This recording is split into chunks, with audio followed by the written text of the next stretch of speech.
السلام علیکم۔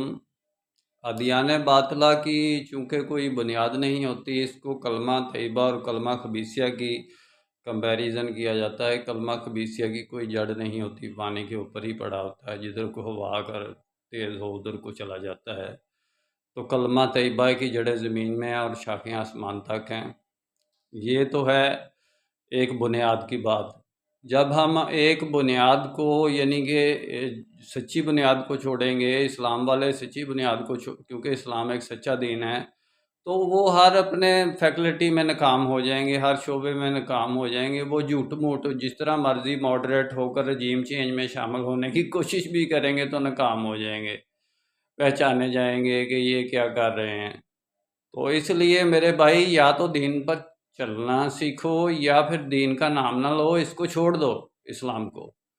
اگر آپ نے واقعی کسی رجیم چینج کا حصہ بننا ہے اور بڑا شوق ہے آپ کو مماثلت اختیار کرنے کا، ماڈرن ترقی کرنے کا، جدید بڑی چھلانگیں لگاتے ہیں آپ لوگ، تو پھر بھائی اسلام کو چھوڑیں۔ اسلام کو کیوں بدنام کر رہے ہیں؟ میرا کام اسلامک ورلڈ کی امن اور یونائٹی کا ہے۔ انشاءاللہ ڈیٹیل میں بات پھر ہوگی۔ نسبت وحدت خدمت خیر کے ساتھ۔ اللہ حافظ۔